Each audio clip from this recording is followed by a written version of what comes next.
Hey, ladies and gentlemen, boys and girls, Chris Maloney back with you for another edition of CWN Recap, AEW Revolution 2021, which took place live last night on Fight, as well as BR Live with the pre-show, the kickoff, the buy-in taking place 7 o'clock last night on YouTube, as well as Fight, as well as BR Live.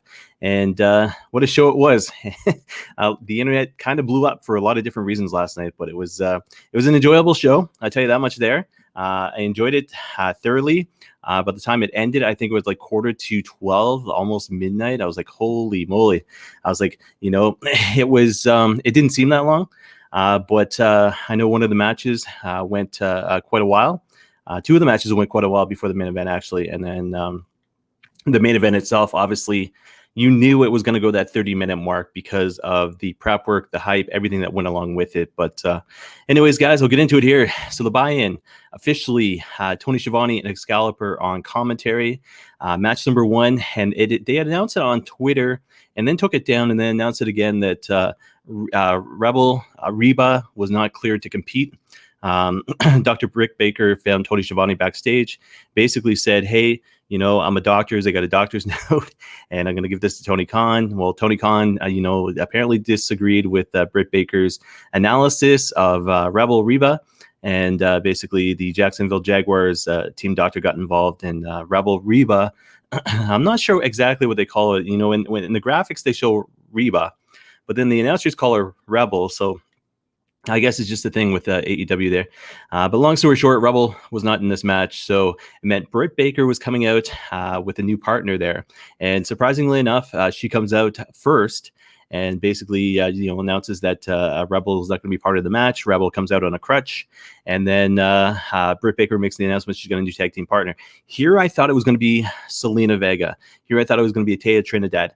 So when I saw that happen on Twitter, I was thinking to myself, man, this is where they bring in Zelina Vega, Taya Trinidad, so to speak. But it wasn't. It was Maki Ito. And honest to God, it was the first time I got to see Maki Ito. I had heard about her. Hadn't seen the stuff with regards to the Eliminator tournament on YouTube, but I'd heard about her, and sure enough, well, here she was. So Britt Baker, Maki Ito, with Reba Rebel in their corner, taking on Riho and Thunder Rosa in the opening match as part of the pre-show, the buy-in there. Hard-hitting spot between Rosa and Ito in the beginning there, and you get really used to Ito right away. I should mention she came down singing, and a big smile on her face, and just seemed like a wholesome, just kind of cute wrestler, so to speak. And then, anyways, hard hitting spot between her and Rosa, Thunder Rosa in the beginning. Ito starts crying and then stomps on Thunder Rosa's foot and then saluted her. When I talk about saluting her, I'm talking the Stone Cold salute. So obviously you've seen a different side of this lady here. Ito went for the Kokeshi, I think Excalibur was calling it. So Kokeshi. It's a running headbutt, but missed and tagged out. Of note, Ito is very slow at kicking out, by the way. So when I list that, I mean, basically, when it gets down to that 2 3/4 for Ito, it's like 2 and 9.9999. Like, it's very slow kick out, and the ref, had to get used to that pretty quick. Otherwise, the match would have been over really quick. Rosa with the Ultimate Warrior running senton on Britt. So when I say that, she went back and forth, rope to rope to rope to rope, and then ends up hitting the senton on Britt. Britt tags out, hits Kokeshi on Rosa. 2 count. Ito hits Tornado DDT on Rosa, misses the top rope Kokeshi. So this Kokeshi, this headbutt of hers, she can do it while she's running. She can do it while she's standing. She can do it while she's on the top ropes. Rio then goes for running knees.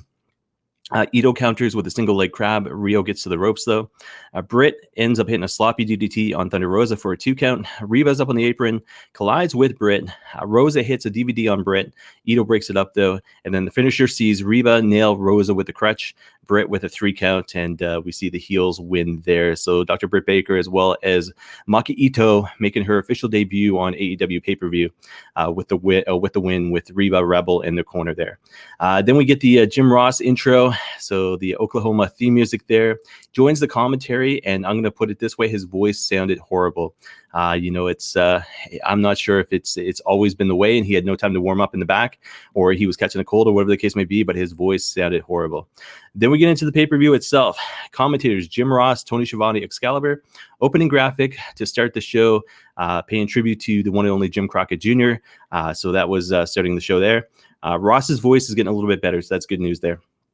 Match number 1, as advertised on various websites as well as CWNonline.ca, the World Tag Team Championship match. Now, this was interesting because I predicted MJF and Jericho to win.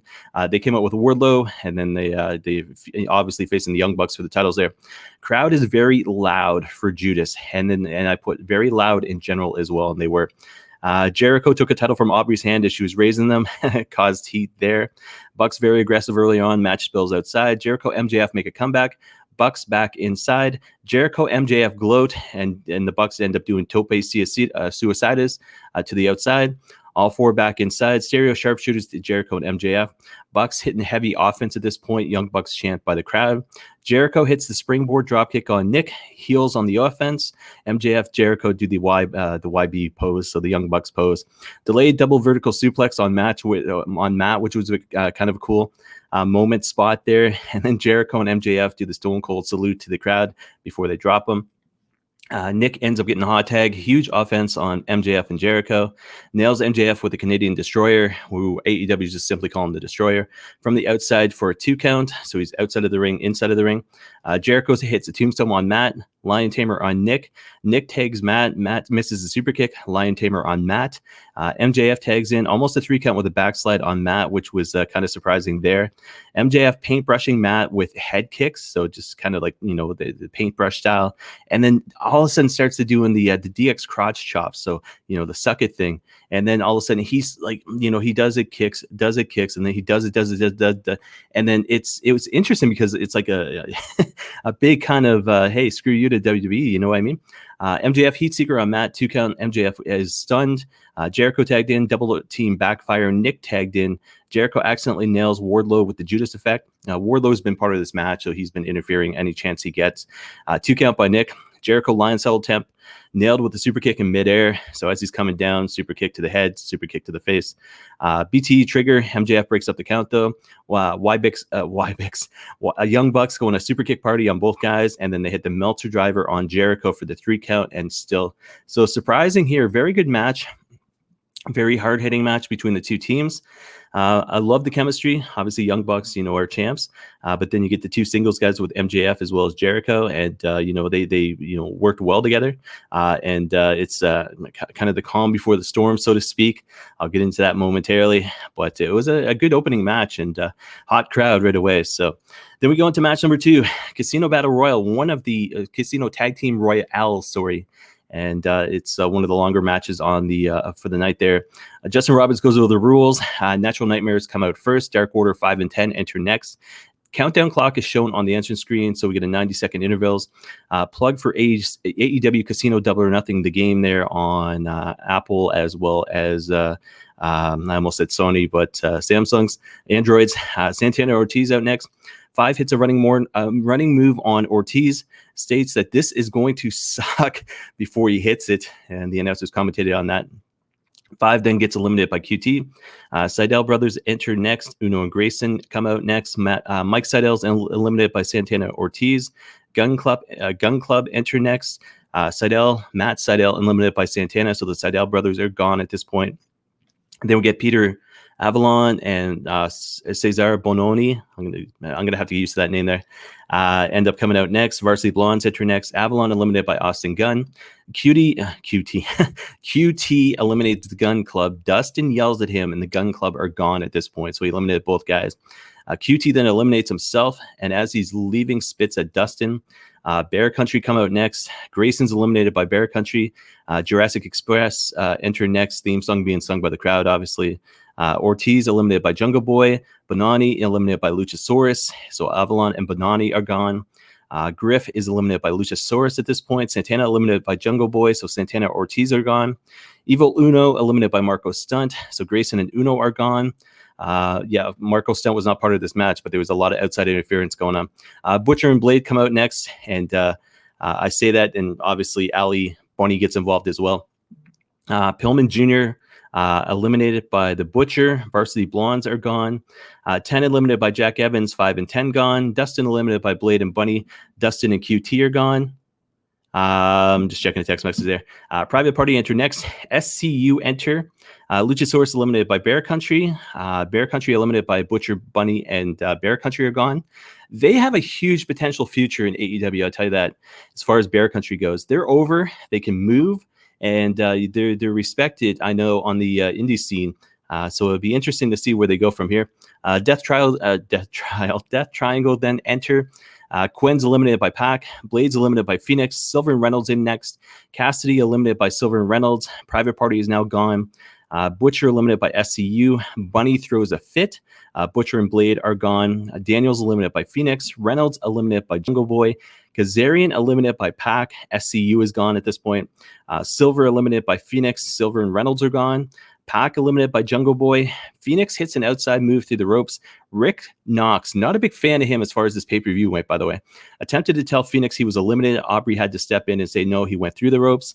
Jungle Boy eliminated by Phoenix. And the winners officially Death Triangle, and they celebrate in the ring afterwards, him and Pac. Very long as far as the notes go. I had to hit the rewind button a few times on this and then play catch up, but a very good match. Surprised to see Death Triangle with the win there. But it's you got two gifted wrestlers, and you include Pentagon with that, and it'll be interesting to see what happens with Death Triangle and whether they move forward to put the titles on them against the Young Bucks there.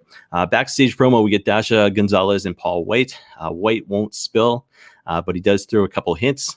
DDP and Al Snow are shown in the crowd, but they're separate. So Al Snow is sitting up in the fans, and DDP's sitting down where the wrestlers are. Match number 3 in the night, AEW Women's World Championship match. Hikaru Shida taking on Ryo Mizunami. Shida hits a back-to-belly pile driver on the entrance ramp. You see this move so often. I didn't officially know what it was called. Call it like a cradle pile driver, but it's she's got her opponent behind her and tucks her head in. But anyways, it's officially called a back to belly pile driver. So I learned that last night. Heelish smile after she does it, followed by a superplex back into the ring. Hard hitting back and forth match. Rio hit a modified driver 2 count. Shida hits the running knee, both women down. Hard hitting blows back and forth. Rio with the Uranagi, followed by a spear, followed by a top rope leg drop.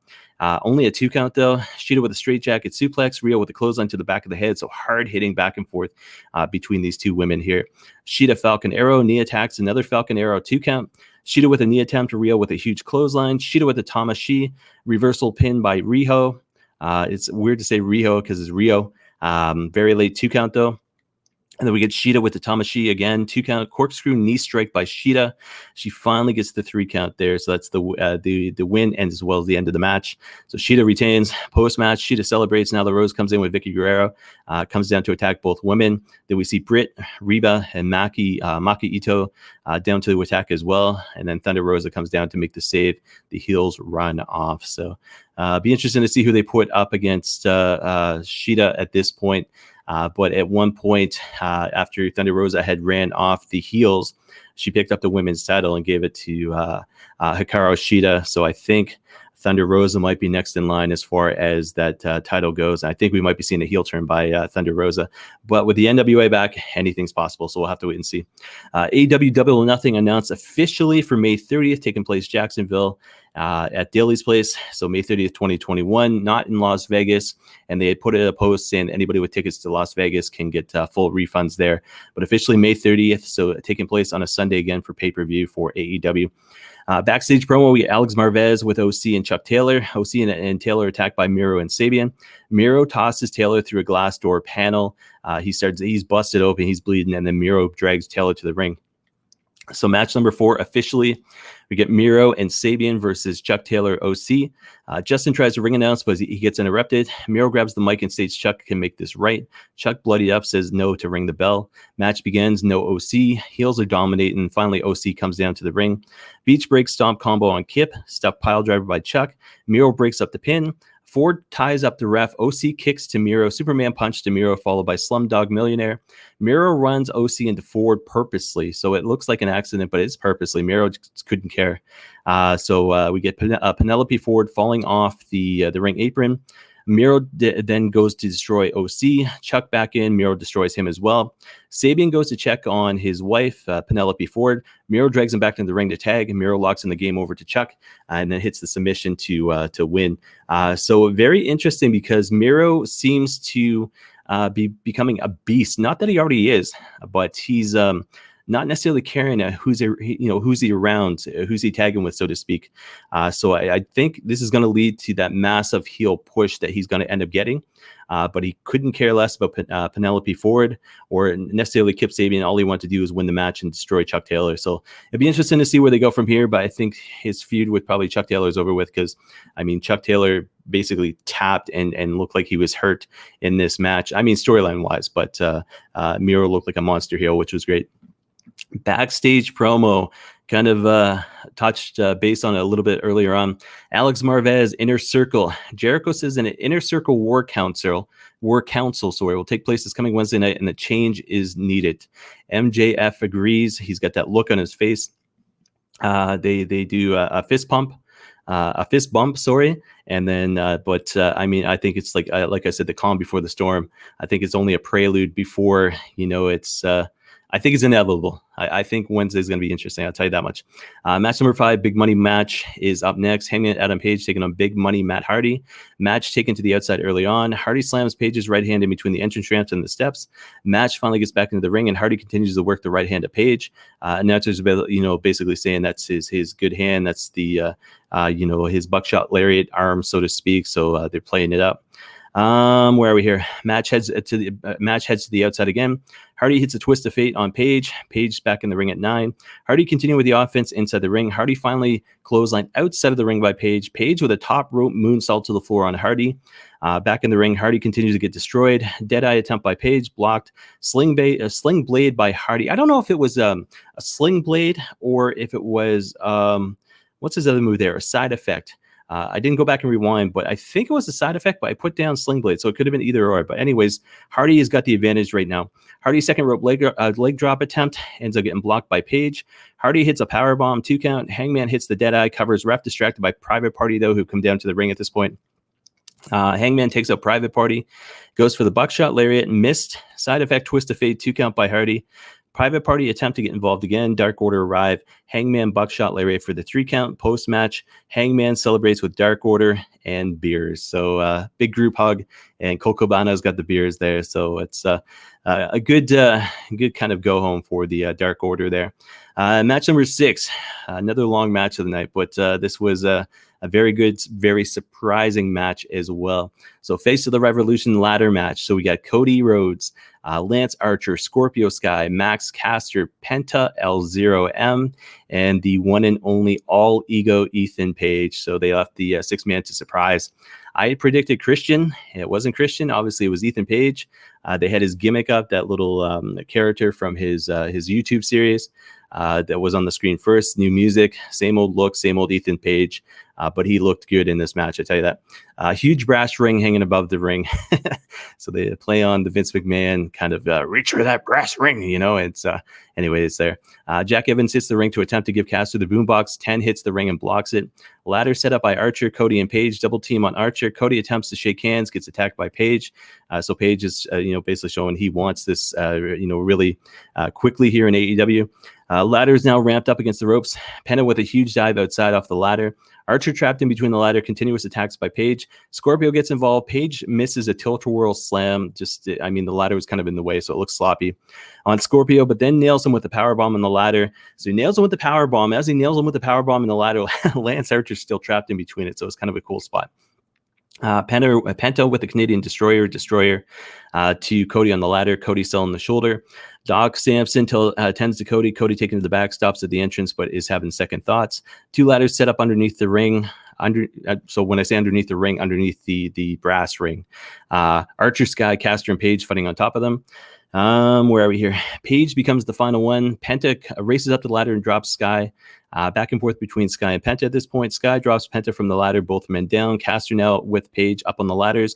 Powerbomb to Page, both men down. Scorpio back up, Caster back up. Sky knocks him down. So a lot of action taking place here. Sky drops the remaining ladder to the mat, drops Caster onto it, and then hits a frog splash to Caster as he's laying on the ladder. Huge spot there. Ladder back up by Scorpio Sky. Archer back in the ring, back and forth. Archer sends Sky through a ladder to the outside. Page back in, Penta in. Archer gets taken out. Penta and Page fighting on top of the ladder. Page knocks Penta off. Cody returns and nails everyone with the belt shot. So he's got his weightlifter's belt. And the shot he hit on almost said Adam Page, but Ethan Page. Holy crap. I mean, it sounded like it legitimately hurt. It's like, welcome to AEW. Crossroads then hitting the Page. Cody sets up the ladder in the corner. Archer superplex to Cody off the ladder. Caster with a diving elbow on Cody off the ladder. Caster and Penta fighting up the ladder. Archer, huge comeback on everyone. Caster back up quick, gets the blackout on a ladder. Jake Roberts is celebrating at this point. Archer goes to climb the ladder. Page attacks with a low blow and then hits a razor's edge on Lance Archer. So Ethan Page, as great shape as he in, still looks small compared to Lance Archer, but he hit Lance Archer with a razor's edge, which is really, really cool. Jake Roberts ends up in a short arm clothesline to Ethan Page. Welcome to AEW once again. Penta takes out Jake. Penta left alone. Cody attacks. Horrible Cody cutter to Penta. Again, just too much going on in the ring. Penta chair attack on Cody. Sky chair attack on Penta. Sky and Cody climbing the ladder, battle atop the ladder. Sky knocks Cody off. And, Cody falls gracefully, as graceful as you can from the top of a ladder, so to speak. Sky then grabs the brass ring post-match. Scorpio Sky celebrates with the brass ring at the top of the ramp. Cody being assisted to the back at this point. So huge match, huge victory for Scorpio Sky. Predicted that one, and I can't wait to see this match coming up, and I'll announce that just momentarily here. Then we get the promo of all promos. We get what we've been waiting for since Wednesday. Thanks, Paul White. But it's the one and only Christian Cage signs with AEW. He's got his old TNA music, so his old Impact Wrestling music there. I knew it right away because I'm a huge fan of Christian Cage, and actually got to see him wrestle a few times for Impact Wrestling as NWA World Champion. So I knew the music right away. Then they do the countdown. Then you see Christian Cage pop up on the screen. Then the crowd goes nuts. Huge pop. No Paul White, no interview. He comes down to the ring, does his salute, looking out to the crowd, so to speak. Signs a contract in the ring, and he's got a new T-shirt out there that's available on shopaew.com. It says "Outwork Everyone," so it's a kind of a cool T-shirt and new direction. But he's going back to Christian Cage, otherwise known as the Instant Classic. So it'd be, for anybody who watched him back in Impact Wrestling, it's second nature, so to speak.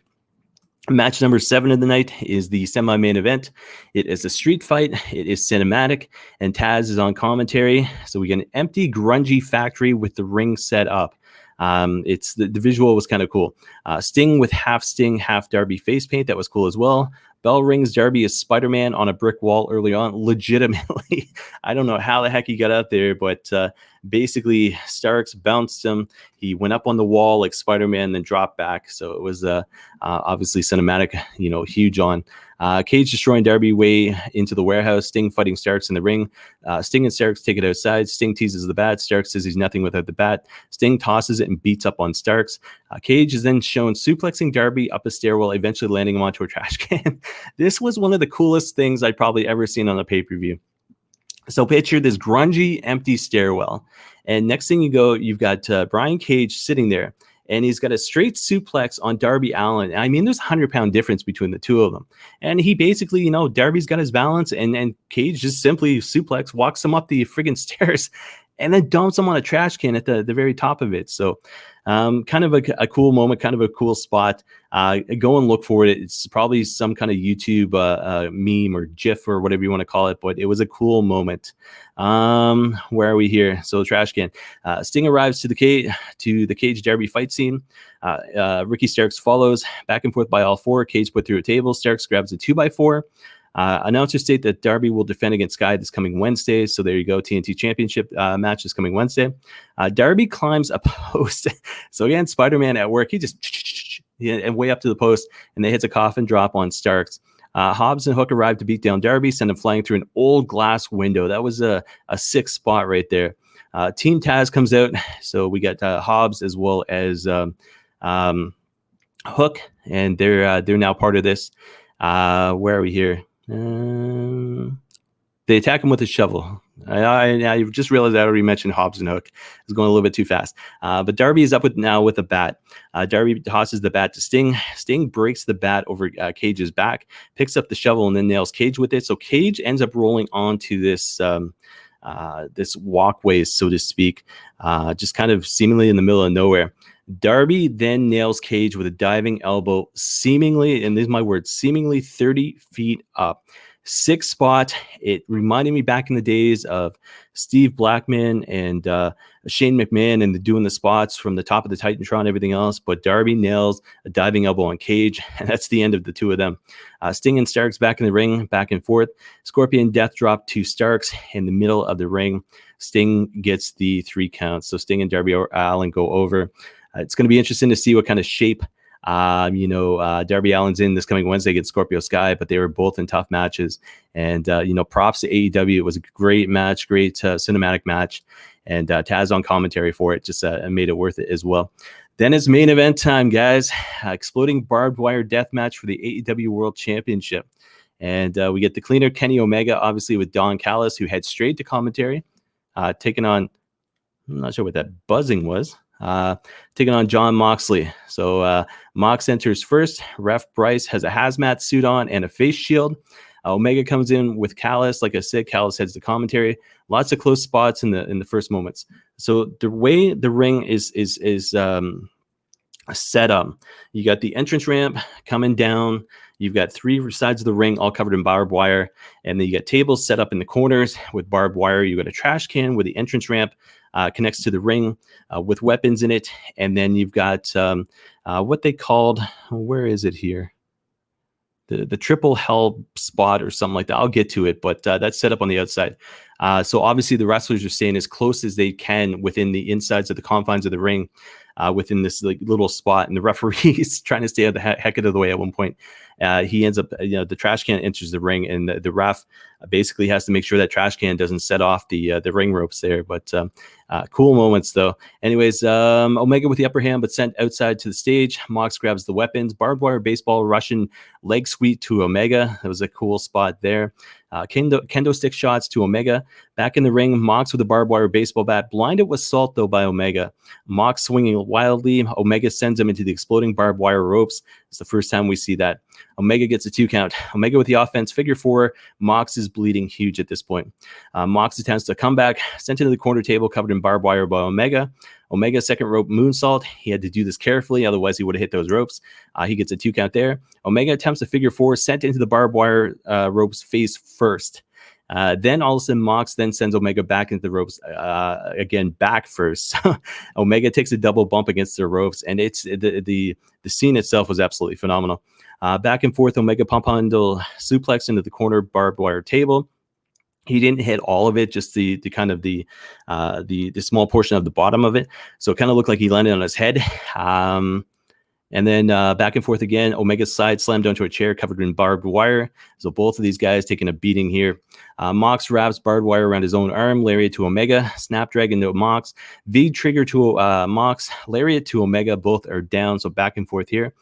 Both back up and then both into the ropes. So ref calls for water for Omega's eyes because Omega looks like he smoke or whatever the case hit his eyes.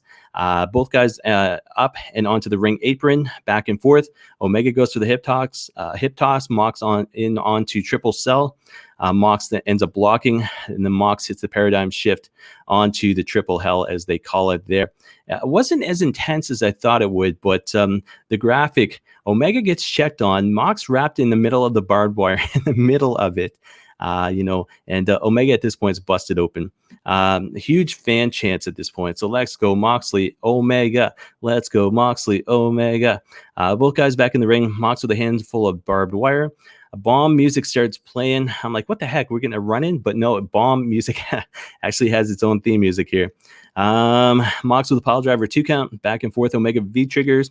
One winged angel. Omega goes for the pin. Mox legs out to the rope, so he kicks his foot out to the ropes. Rope explodes, and Omega is hurt. So the pin is broken up from the exploding ropes there. Mox grabs a barbed wire baseball bat. Good Brothers hit the ring. And Brothers taken out. Gallows hands a bigger bat to Omega. Omega nails Mox with it. and the barbed wire baseball bat explodes in Moxley's face. And Callis on commentary goes, "Yeah, there's our surprise." Blah blah blah blah blah. He only gets a 2 count though, and then Omega tears a sleeve off of the ref. Literally takes one of the sleeves off the hazmat suit and takes it off the ref there. One winged angel onto a chair. Finally gets the 3 count. Post match, Callis hits the ring. Ref takes off. Huge beatdown on Mox. Brothers cuff Mox behind his back. Mox is bleeding again. Callis back on commentary. Beatdown continuing on Mox. JR comments that Mox has a baby on the way. 60 seconds shown on the screen. Music gets louder. Heels take off. Omega celebrates at the top of the ramp. Eddie Kingston comes out, fights off the heels while Butcher, Blade, and Bunny are trying to grab him to save him. They take off. Kingston hits the ring, tries to get Mox out of it. He can't, covers Mox, and then the ring quote unquote detonates. Both men are out. AEW personnel hit the ring. Commentators are stunned, and the show ends. So the Twitter, I tell you this, went nuts last night. And even more so than Ethan Page and Christian. I'd say they went nuts probably more so than Page as well as Christian's debuts combined, because of the fact, and there was a lot of reference to it, but because of the fact the explosion at the very end, which Moxley and Eddie Kingston sold and the announcers sold, Callis still being on commentary at this point, was like Gilbert coming out with the sparklers. And when I was watching it and still taking all the notes, and I was watching it and I saw it, I was like, wait a second, that's it? One of the things that triggered in my mind, though, was, was this the surprise that Kenny Omega, Don Callis were prepping? Was it because of the fact they had this all set up and they were, basically going to explode John Moxley, and it's like, no, hey, got ya. But the internet went nuts.